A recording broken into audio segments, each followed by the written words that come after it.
بسم اللہ الرحمن الرحیم۔ السلام علیکم۔ آج میں ایک بات کروں گا ایک بیماری پہ، بڑی مخصوص بیماری ہے اور جس کو اٹیکسیا کہتے ہیں۔ اور اٹیکسیا کا جو بنیادی طور پہ مفہوم سمجھ آتا ہے وہ سمجھ آتا ہے کہ جن لوگوں میں بیلنس نہیں ہوتا وہ اٹیکسک ہوتے ہیں۔ کہیں ان کی جو گیٹ ہوتی ہے، یعنی ان کی چال اگر آپ دیکھیں تو وہ اٹیکسک اس طرح ہوگی کہ جب وہ چلتے ہیں تو پاؤں تھوڑے سے اپنے چوڑے کر کے، ٹانگیں چوڑی کر کے چلتے ہیں تاکہ بیلنس ان کا رہ سکے۔ اچھا، اسی طرح جب وہ کھانا کھاتے ہیں مثال کے طور پہ، یا کوئی چیز منہ میں ڈالتے ہیں، نوالا ڈالتے ہیں، تو اگر عام آدمی یوں کر کے نوالا ڈالے گا تو ان کا ہاتھ یوں ہوگا، یوں کر کے۔ پھر اسی طرح وہ اگر مثال کے طور پہ چائے پینے لگے ہیں تو ہاتھ ان کا کانپے گا۔ اسی طرح پھر یہ چیز جب تھوڑی سی بڑھتی ہے تو پھر سپیچ بھی ان کی کانپنا شروع ہو جاتی ہے، وہ صحیح طریقے سے بول نہیں سکتے، سپیچ پہ بھی ایفیکٹ آ جاتا ہے۔ اب اٹیکسیا کی بہت سی وجوہات ہیں۔ ایک تو اٹیکسیا جو ہے یہ پیدائشی ہوتا ہے کئی لوگوں میں، اور پہلے سال میں ہی ظاہر ہو جاتا ہے یا دوسرے سال میں ہی ظاہر ہوتا ہے۔ بعض میں سیربرل پالسی کی وجہ سے بھی اٹیکسک سیربرل پالسی ہو سکتی ہے۔ اچھا، پھر اس کے بعد کچھ لوگوں کے اندر یہ اس طرح پیدائشی ہوتا ہے کہ کچھ سالوں کے بعد یہ ظاہر ہوتا ہے، اور جب یہ ظاہر ہوتا ہے تو ماں باپ کو لگتا ہے کہ ہمارا بچہ چلتے چلتے گر جاتا ہے، ٹھوکر کھا جاتا ہے، کوئی چیز اٹھائے تو کانپتا ہے ہاتھ اس کا۔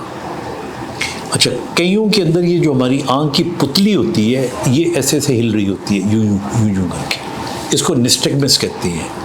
یا اس کو خاص اینگل میں اگر یوں کر کے دیکھیں تو یہ ہل رہی ہوتی ہے۔ پھر اسی طرح یہ بیماری جو ہے یہ آہستہ آہستہ بڑھتی رہتی ہے، اور پھر ظاہر ہے کہ جب یہ بہت زیادہ بڑھ جائے گی تو پھر انسان ویل چیئر باؤنڈ ہو جاتا ہے۔ یوزلی میں نے دیکھا ہے زیادہ تر جو پیشنٹس ہوتے ہیں جن کو یہ بیماری 10 سال کے بعد شروع ہوتی ہے تو وہ 40-45 سال تک کافی ڈس بیلنس ہو چکے ہوتے ہیں، اور یہ چلتی رہتی۔ اب یہ تو ہے بیماری جس کے اندر جب ایم آر آئیز کرواتے ہیں یا اگر تو ہمیں لگتا ہے کہ برین تھوڑا سکڑ گیا ہے، اور برین کا بھی یہ حصہ جس کو سیریبیلم کہتے ہیں کیونکہ یہ کنٹرول کر رہا ہوتا ہے، تو یہ سیریبیلر اٹیکسیا کہلاتا ہے۔ اچھا، ایک سیریبیلم کے علاوہ یعنی جس کو یہ ڈی جنریشن ہم کہتے ہیں، یہ سکڑنا، یہ بھی ہو سکتا ہے کچھ لوگوں میں کہ وہ ٹھیک ٹھاک تھے جوانی تک، ایک دم ان کو اٹیکسیا ہو گیا اور سیریبیلر اٹیکسیا ہو گیا۔ اس کی وجہ پھر پتہ چلتی ہے کہ یا کوئی برین میں اللہ نہ کرے کوئی ٹیومر آ گیا، ٹیومر گرو کر گیا تو اٹیکسیا ہو گیا۔ کئی لوگوں کے اندر برین کے اندر خون کی نالی کوئی پھٹ جاتی ہے یا بلاک ہو جاتی ہے، اس کی وجہ سے بھی اٹیکسیا ہو سکتا ہے۔ تو اٹیکسیا کی بہت سی وجوہات ہو سکتی ہیں۔ پھر لیکن یہ جو وجوہات میں نے بتائی ہیں سڈن اور کوئک، یہ جلدی ہوتی ہے، یعنی کچھ ہی مہینوں میں اچھا خاصا آدمی جو ہے وہ اٹیکسک ہو جاتا ہے۔ لیکن اگر برین سکڑنے والی بیماری ہو تو پھر ٹائم لگتا ہے، پھر آہستہ آہستہ۔ اچھا، ایک اٹیکسیا کی اور قسم ہوتی ہے جس کو فریڈرکس اٹیکسیا کہتے ہیں۔ اس کے اندر بچے ٹھیک ہوتے ہیں، ان کی ایک نشانی یہ ہوتی ہے کہ عمر کے کسی حصے میں بچپنے میں 7-8 سال، 11 سال، 12 سال بعض اوقات یہ ایڑی اٹھا کے پنجوں پہ چلنا شروع کر دیتے ہیں، اور جب یہ چلتے ہیں تو اس کے بعد ان کا بیلنس خراب ہوتا ہے، اور بیلنس خراب ہونے کے ساتھ ساتھ بعض اوقات جب یہ بیماری اور زیادہ بڑھی جاتی ہے تو ہاتھوں کا جو گرپ ہوتی ہے اس کے اندر بھی لڑکھڑاہٹ آ جاتی ہے، تو یہ فریڈرکس اٹیکسیا۔ اٹیکسیا کا مطلب ہے بیسیکلی امبیلنس، جس کی بہت سی وجوہات ہو سکتی ہیں، اور میڈیکلی جب ہم انہیں چیک کرتے ہیں تو اس میں 2-3 بڑے سمپل سے ٹیسٹ ہوتے ہیں۔ ایک ٹیسٹ ہوتا ہے جسے ہم فنگر نوز ٹیسٹ کہتے ہیں، یعنی آپ مریض کو اپنی فنگر یوں رکھتے ہیں اور مریض کو کہتے ہیں کہ تم یہ اپنی انگلی ناک پہ لگاؤ اور میری انگلی کو لگاؤ، یوں کرو۔ اب جس کو اٹیکسیا ہوگا وہ جب یہاں لگا رہا ہوگا تو یوں ہو جائے گا، اپنی کرے گا تو یوں ہو جائے گا۔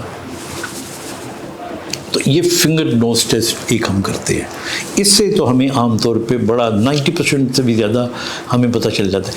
کئی لوگوں کے اندر یہاں غلط فہمی ہوتی ہے کہ کمزوری اتنی ہوتی ہے کہ اس کا ہاتھ کانپ رہا ہوتا ہے. تو پھر ہم دوسرا ٹیسٹ کرتے ہیں, اس کے اندر ہم یوں کہتے ہیں کرنے کے لیے, یا یوں یہ کرنے کے لیے دیکھتے ہیں, تاکہ اس ٹیسٹ کے اندر وہ فوری طور پہ ہاتھ کو یوں اور یوں, یہ جو کوارڈینیشن ہے وہ اس کی کمزور ہوتی ہے, اس سے پتہ لگ جاتا ہے. پھر ہم مریض کو کھڑا کر دیتے ہیں اور اس کی آنکھیں بند کرا دیتے ہیں اس کو, اور ہم دیکھتے ہیں کہ وہ سوے کر رہا ہے یا تو یہ.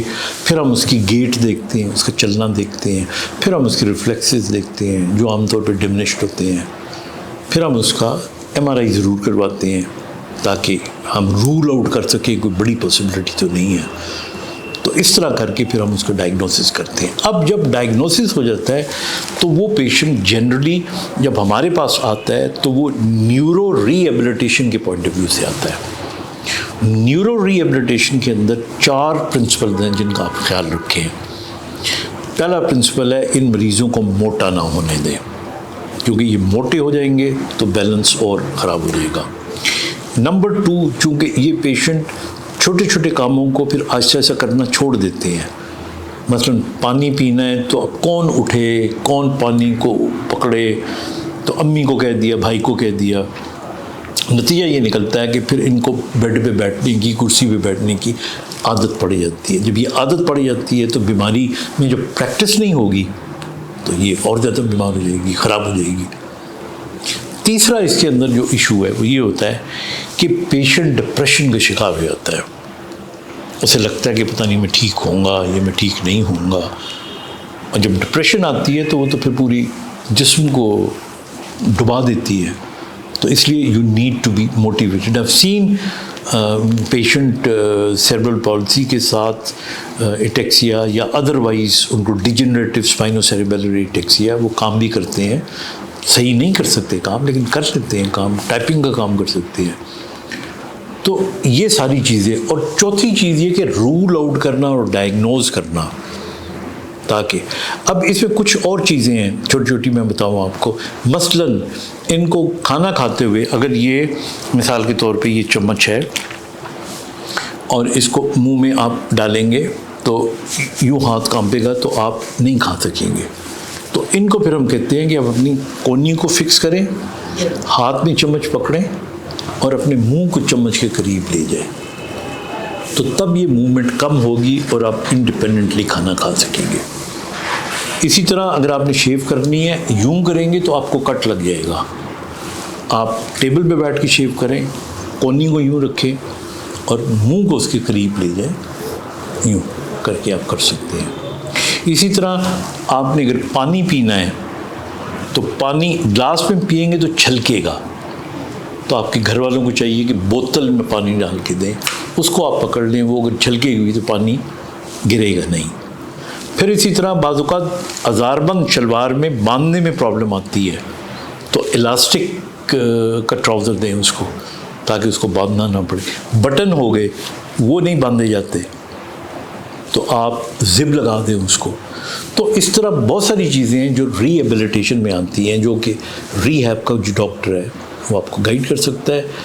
آئی تھنک آنے والے وقتوں میں جو اسٹیم سیل تھیراپی ہے, ابھی تک میری دانش کے مطابق it is not as successful یا it is not properly practised, لیکن آنے والے وقتوں میں یہ پریکٹسبل ہوگی اور ان شاء اللہ تعالیٰ مریض پھر ٹھیک بھی ہونا شروع ہو جائیں گے. اپنا خیال رکھیے گا. خدا حافظ.